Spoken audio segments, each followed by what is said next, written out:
I'm 27 years old, work as a physical therapist in Seattle, Washington, and make about $68,000 a year. I've been going to the same LA fitness for about 3 years now. It's conveniently located between my apartment and my workplace, so I usually stop there after work around 6 p.m. This started in February 2025. I had my usual routine: get to the gym, change in the locker room, work out for about an hour and a half, shower, and head home. I'm pretty consistent with it, same days each week, Monday through Thursday. One Thursday evening, I was about halfway through my workout when my iPhone buzzed. I was on the treadmill, so I pulled it out of my armband to check. The notification read, "Airtag detected near you. This AirTag has been moving with you for some time." I stopped running and stared at the screen. Someone had put an AirTag on me, or near me, but where? I made the AirTag play a sound. A high-pitched beeping started immediately. It was coming from my gym bag. I got off the treadmill and went back to the locker room. I opened my bag and dumped everything out on the bench. Water bottle, change of clothes, towel, protein shake. And there, stuck to the inside pocket of my bag with what looked like double-sided tape, was an AirTag. My hands started shaking. Someone had put this in my bag. But when? I'd had my bag with me the entire time, except when I was in the locker room changing. I looked around. The locker room was mostly empty, just 2 other guys getting changed on the other side. Neither of them was paying attention to me. I pulled the AirTag off and examined it. Standard white Apple AirTag. No identifying marks. I walked up to the front desk and asked to speak to a manager. A guy in his mid-30s came out. Name tag said Marcus, fitness manager. I explained what happened, showed him the AirTag, showed him the notification on my phone. He looked concerned. "I'm really sorry this happened. Do you know when it might have been placed?" "No idea. I just got the notification." "Okay, I'll review the security footage from the locker room area. We have cameras in the hallway, but not inside the locker room itself for privacy reasons. Give me your contact information and I'll call you if we find anything." I gave him my number and took the AirTag with me. I didn't finish my workout. I just grabbed my stuff and left. When I got home, I called the police. A Seattle PD officer came by about an hour later. I showed him the AirTag and explained everything. "These cases are becoming more common," he said. "People use AirTags to track others, usually for stalking purposes. We'll file a report, but without knowing who placed it, there's not much we can do right now." He took the AirTag as evidence and gave me a case number. The next day, Marcus from the gym called me. "I reviewed the footage from yesterday. Around 5:45 p.m., right after you went into the locker room, a man followed you in. He was in there for about 2 minutes, then left. He wasn't carrying a gym bag or any workout gear. Just walked in and walked out." "Do you have a clear shot of his face?" "Not really. He was wearing a baseball cap pulled down low, but I saved the footage for the police." "Has he been to the gym before?" I checked our system. "He's not a member. He must have walked in when someone else was leaving. We have a front desk, but if someone walks in confidently, sometimes they're not stopped." I thanked him and called the police to let them know about the footage. I didn't go to the gym for the rest of that week. I worked out at home instead, did some YouTube workout videos, went for runs outside during daylight. The following Monday, I decided to go back to LA Fitness. I couldn't let this person control my life, but I was careful. I parked under a light. I kept my bag with me at all times. I checked my belongings constantly. I finished my workout without incident. As I was leaving the gym around 7:30 p.m., walking through the parking lot to my car, I got another notification. "AirTag detected near you." My heart sank. I made it play a sound. The beeping was coming from under my car. I got down on my hands and knees and looked under the chassis. There, attached to the undercarriage with a magnet, was another AirTag. I pulled it off and stood up, looking around the parking lot. There were maybe 30 cars scattered around. Any one of them could have someone inside watching me. I got in my car, locked the doors, and called 911. 2 patrol cars arrived within 10 minutes. I showed them the AirTag, explained it was the second one, told them about the first incident. One of the officers searched my car thoroughly, under the seats, in the trunk, under the hood, around the wheel wells. He didn't find any other tracking devices. "Whoever's doing this is persistent," he said. "They're replacing the AirTags as you find them." "What am I supposed to do?" "Document everything. check your car daily, vary your routine, and consider filing for a restraining order once we identify who's doing this. The detective assigned to my case, Detective Park, called me the next day. We're working on getting information from Apple about both AirTags. It usually takes a few weeks to get a response. In the meantime, be vigilant. Over the next 2 weeks, I found 3 more AirTags. One in my work bag, one attached to my bike, and one in my jacket pocket at a coffee shop. Each time I reported it to Detective Park. Each time, she said they were still waiting on information from Apple. I was losing my mind. I couldn't go anywhere without wondering if I was being tracked. I checked my belongings constantly. I bought a Bluetooth tracker detector and scanned myself multiple times a day. I stopped going to the gym entirely. I stopped going to my regular coffee shop. I changed my route to work. I even considered moving to a different apartment. 3 weeks after the first AirTag, Detective Park called me with an update. Apple responded. All 5 AirTags are registered to the same Apple ID. The name on the account is James Carlson. Who is that? We ran his information. He's 34 years old, lives in Bellevue, no criminal record. We brought him in for questioning. And he denies everything, says his AirTags were stolen a month ago and he reported it to Apple. We checked, and there is a report on file that those specific AirTags were marked as lost. So he's lying. Probably. But without proof that he personally placed them, we can't charge him. It's his word against the evidence. What about the gym footage? The man who followed me into the locker room? We reviewed it. The quality isn't good enough to make a positive ID. The man in the footage is the right height and build as James Carlson, but we can't definitively say it's him. I felt helpless. So he just gets away with it? For now, but we're building a case. If he contacts you directly, or if we find more evidence, we can arrest him. In the meantime, I'd recommend getting a restraining order. At least then, if he comes near you, we can arrest him for violating it. I filed for a restraining order the next day. The hearing was scheduled for 2 weeks later. During those 2 weeks, I didn't find any more AirTags. I thought maybe James had backed off, knowing the police were involved. Then, the night before the restraining order hearing, I got a text from an unknown number. "You're making a mistake." I screenshot it and forwarded it to Detective Park. 5 minutes later, another text. "I know where you live. I know where you work. A restraining order won't change that." I called Detective Park immediately. She said they'd trace the number and that I should show the texts at the hearing tomorrow. That night, I stayed at a friend's apartment. I didn't feel safe at my own place. At the hearing the next morning, I presented everything. The 5 AirTags, the gym footage, the texts. James sat across from me with his lawyer, maintaining his innocence. His lawyer argued that the AirTags had been stolen, that the text came from an unknown number that couldn't be traced to his client, and that there was no concrete evidence James had done anything wrong. But the judge saw the pattern. 5 AirTags over 3 weeks, all registered to the same Apple ID. The threatening texts the night before the hearing. The restraining order was granted. James was ordered to stay at least 500 feet away from me, my home, my workplace, and the gym. As he left the courtroom, he looked at me, not angry, not threatening, just blank, like he was memorizing my face. That was 2 months ago. I haven't found any more AirTags. I haven't received any more texts. Detective Park said they're monitoring James's Apple account for any new activity. But last week, something happened that made me realize it's not over. I was at a grocery store I'd never been to before, across town from my usual place. I was in the produce section when I noticed someone watching me. A man, about 6 feet tall, mid-30s, wearing a Seahawks cap.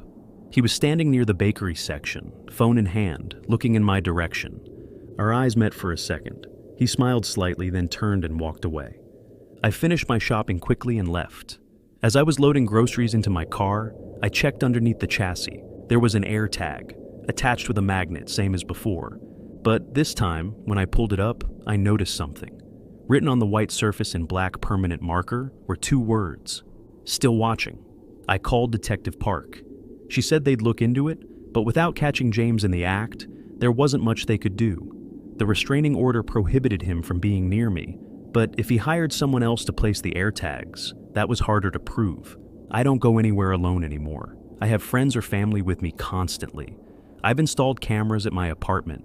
I check my car every single time before I drive it. But I know James is still out there, still tracking me, still watching. And the worst part is, I don't know why. I've never met him before this started. I have no connection to him. He's just a stranger who decided to make me his target. All because of a piece of technology the size of a quarter, an Airtag. And I'm starting to realize that maybe I'll never be free of him. Maybe this is just my life now. Always looking over my shoulder, always checking for trackers, always wondering if he's watching.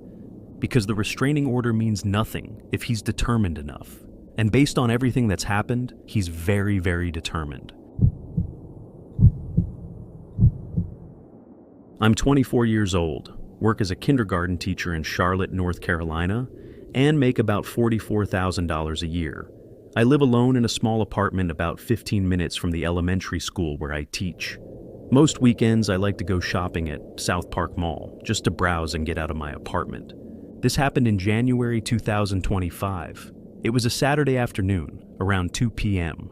The mall was busy, lots of families and teenagers walking around. I'd been there for about an hour, going in and out of stores. I bought a sweater from H&M and was heading to Sephora when my iPhone buzzed. I pulled it out and saw a notification I'd never seen before. Airtag detected near you. This Airtag has been moving with you for some time. I stopped walking in the middle of the mall corridor. People flowed around me as I stared at my screen. Someone was tracking me with an Airtag. I tapped the notification and selected Play Sound. A beeping started immediately. It was coming from my purse. I found a bench near a fountain and sat down. I opened my purse and started taking everything out. Wallet, keys, phone charger, lip gloss, hand sanitizer. At the bottom of my purse, tucked into a side pocket I rarely used, was an Airtag. My hands started trembling. Someone had put this in my purse. But when? I'd had my purse with me the entire time.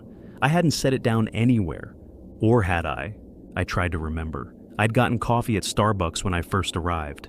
I'd set my purse on the counter while I paid. Then I'd carried it into H&M. I'd set it down on a chair while I was trying on clothes in the fitting room. Someone could have slipped the Airtag in during either of those moments. I looked around the mall, hundreds of people walking past. Any one of them could have done it. I went to mall security and explained what happened. The security guard, an older man named Tom, looked at the Airtag and then at my phone. "This is the third report we've had this month," he said. "Someone's been planting Airtags on shoppers." The third? Has anyone been caught? Not yet. We've reviewed security footage from the previous incidents, but the mall is too crowded to identify who's doing it. What should I do? File a police report. And I'd recommend checking your car before you leave. Sometimes they place multiple trackers. I thanked him and went straight to my car. I checked under the seats, in the trunk, under the chassis. Nothing. I drove to the nearest police station and filed a report. The officer said they were aware of the incidents at South Park Mall and were investigating. "We think it's the same person," he said. "Always targets women shopping alone, plants Airtags in purses or bags. We're working with mall security to try to identify them." That night, I couldn't sleep. I kept thinking about someone watching me at the mall, following me, waiting for the right moment to put that Airtag in my purse. The next day, I checked the Find My app. The Airtag I'd found was showing as offline, which made sense since I'd left it with the police. But then I noticed something that made my blood run cold. There was another Airtag showing on the map, and it was at my location. I made it play a sound. Beeping started from somewhere in my apartment. I searched frantically, under couch cushions and drawers, behind furniture. The beeping was getting louder as I moved toward my bedroom. I found it tucked under my bed, attached to the bed frame with a magnet. Someone had been in my apartment while I was gone. They'd broken in and planted an Airtag. I ran out of my apartment and called 911 from the parking lot. 3 officers responded. They searched my entire apartment, checked the windows, the doors, looked for signs of forced entry. "The lock hasn't been tampered with," one officer said. "Do you know if anyone has a spare key?" "Just the landlord." They took the Airtag as evidence. Detective Reeves was assigned to my case. "We're going to request your apartment building's security footage," she said. "See if we can identify who entered your unit." I stayed at my parents' house for the next 3 days while the investigation continued. Detective Reeves called me on the 4th day. "We reviewed the footage. A man entered your building on Sunday evening around 7 p.m. He was wearing a delivery uniform and carried a package. He went straight to your apartment door. Did he break in? No, he used a key. He was inside for about 3 minutes, then left. How did he get a key? We don't know, but we have his face on camera. We're running it through our database now. 2 days later, they identified him. His name was Marcus Reed, 31 years old, worked for a locksmith company in Charlotte. He had access to key-cutting equipment and customer records. The police brought him in for questioning. He admitted to everything. He said he'd been copying keys from customers who came into the locksmith shop, then using them to enter apartments when the residents weren't home. He'd been doing it for months. He'd plant Airtags to track when people left their apartments. Then he'd enter, look around, take small items that wouldn't be immediately missed. Jewelry, cash, electronics. But with me, he said he hadn't stolen anything. He just wanted to visit. That made it so much worse. He'd been in my apartment, going through my things, and he hadn't even taken anything. He was just there to violate my space. The police searched his apartment and found dozens of Airtags, copied keys, and items stolen from at least 20 different apartments. Marcus was charged with burglary, stalking, and unlawful surveillance. He pled guilty and was sentenced to 6 years in prison. But here's what I can't stop thinking about. The police said Marcus had a notebook, a detailed log of every apartment he'd entered, every person he'd tracked. My entry was the most detailed, pages and pages about me, my schedule, my routines, where I shopped, where I worked, what car I drove. He'd written about the layout of my apartment, what food I kept in my fridge, what books were on my nightstand. He'd been tracking me for 3 weeks before I found the first Airtag. 3 weeks of watching my every move, learning everything about me. Detective Reeves said, I was lucky I found the Airtag when I did. Marcus's notes indicated he was planning something special for me. She wouldn't tell me what that meant, but I could see it in her eyes. Whatever he was planning, it wasn't good. I moved out of that apartment, changed my locks, changed my routines. I don't go to South Park Mall anymore, but sometimes I wonder, how many other Marcus Reeds are out there?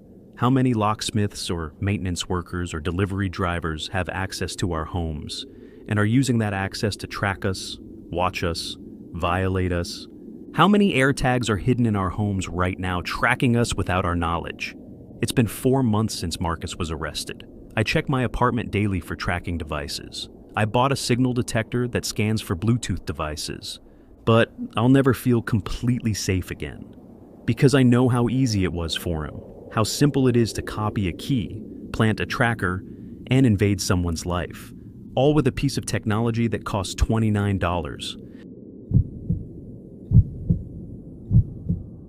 I'm 26 years old, work as a marketing coordinator in Miami, Florida, and make about $51,000 a year.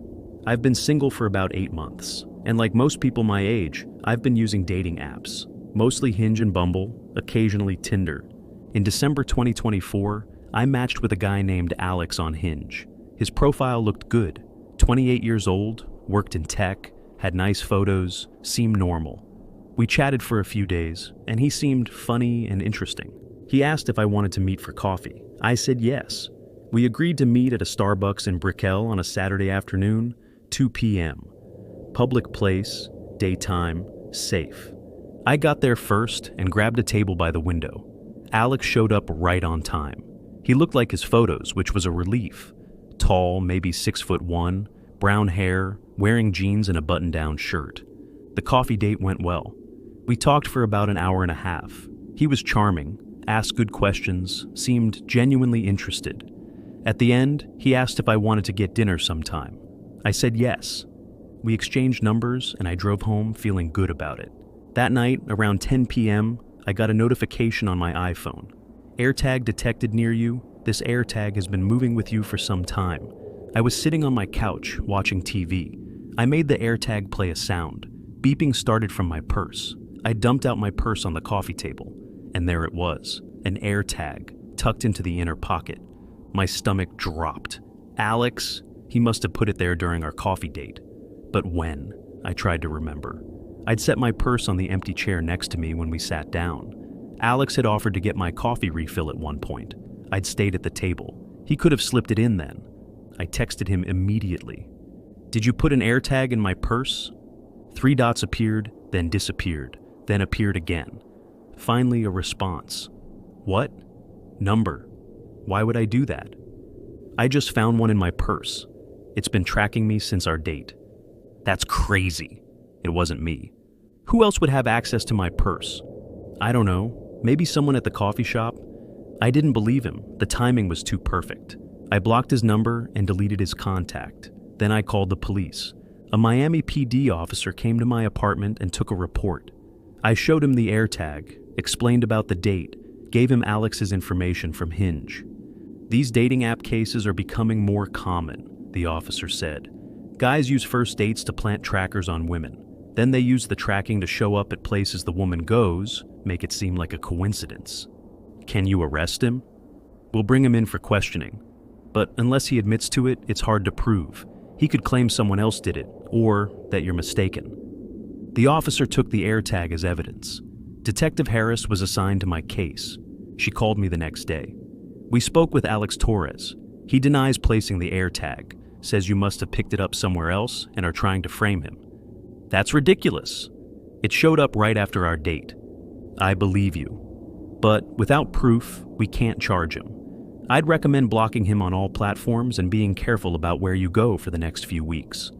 I did block him everywhere: Hinge, Instagram, Facebook, his phone number. 2 days later, I was at Whole Foods after work. I was in the produce section when I saw him. Alex, standing near the bakery, looking at his phone. I froze. Was this a coincidence, or was he following me? I quickly turned and walked toward the exit. I didn't buy anything. I just left. In my car, my hands were shaking. I checked my purse, my car, everything. No Airtags. But he'd known I was there. How? I called Detective Harris and told her what happened. It could be a coincidence, she said, or he could be tracking you another way. Check your car thoroughly. Also check your phone for any tracking apps. I went through my iPhone settings. I didn't see anything suspicious. No unknown apps, no unusual permissions. That night, I got a text from an unknown number. Saw you at Whole Foods today. You left in a hurry. I screenshot it and sent it to Detective Harris. Another text came through. We should try this again. I think we had a connection. I didn't respond. I just forwarded the text to Detective Harris. The next morning, I woke up to find my car had been keyed. Someone had scraped a deep line down the driver's side, from the front door to the back bumper. I called the police. They took a report and said they'd review my apartment complex's security footage. Detective Harris called me later that day. We got him on camera. Alex Torres keying your car at 3:17 a.m. We're issuing a warrant for his arrest. Alex was arrested that afternoon at his apartment in Coral Gables. He was charged with stalking, harassment, and criminal mischief.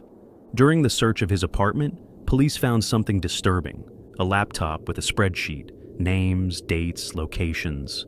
At least 15 different women, all from dating apps. Each entry included detailed notes about where they lived, where they worked, what their routines were. My entry was the most recent and the most detailed. He'd been tracking me since our date, documenting everywhere I went. But here's the part that made me sick. The police found 6 more Airtags in his apartment, unused, still in the packaging. He'd been planning to use them on other women. Alex was also connected to 2 other open stalking cases in Miami-Dade County. Women who'd reported being followed after meeting men on dating apps. The police believed he'd used Airtags on them too. At his arraignment, Alex pled not guilty. His lawyer argued that the evidence was circumstantial, that the spreadsheet was just a way to keep track of dates, nothing sinister. But the jury didn't buy it. He was convicted on all charges and sentenced to 4 years in prison. During the trial, I learned more about how he'd operated. He'd create multiple profiles on different dating apps using different photos and information. He'd match with women, go on first dates at coffee shops or restaurants, and find moments to slip Airtags into purses or bags. Then he'd track them for weeks, learning their routines, showing up at the same places to create chance encounters. If the women seemed interested, he'd escalate. If they rejected him, he'd become aggressive. The prosecutor said Alex had been doing this for at least 2 years. They estimated he'd tracked over 30 women in that time. Some of those women came forward during the trial. They told stories similar to mine. First dates, feeling like they were being followed, finding Airtags weeks later. One woman said Alex had broken into her car and left flowers on the driver's seat with a note that said, "I know you like tulips." Another said he'd shown up at her workplace, claiming he just happened to be in the area. The pattern was clear. Alex was using technology to stalk women, and he was getting better at it. The prosecutor said if I hadn't found that Airtag when I did, if I hadn't reported it immediately, things could have been much worse. That was 6 months ago. Alex is in prison, and I've since deleted all my dating apps. I don't go on first dates anymore. I don't meet strangers from the internet. Because I learned that the person sitting across from you at coffee, smiling and making jokes, could be planning something sinister. And all it takes is a moment. A distraction while they slip an AirTag into your purse. A split second where you're not watching your belongings. And suddenly, they know everything about you. Where you live, where you work, where you shop, where you eat. They know your routine better than you do. I still check my car every day. I still scan for tracking devices. I still look over my shoulder in parking lots. Because even though Alex is in prison, I know there are others out there. Other men using AirTags and dating apps to find victims. The technology is too easy to use, too accessible, too cheap. $29 on Amazon. That's all it costs to track someone without their knowledge. And there's no way to know if someone's using one on you until your phone tells you. And by then, they've already been watching for days, maybe weeks. I'll never feel completely safe again. Every date, every coffee shop, every public place is a potential risk. Because I know how quickly someone can invade your life, how easily they can learn everything about you, all with a piece of technology the size of a quarter, an AirTag, and it's terrifying.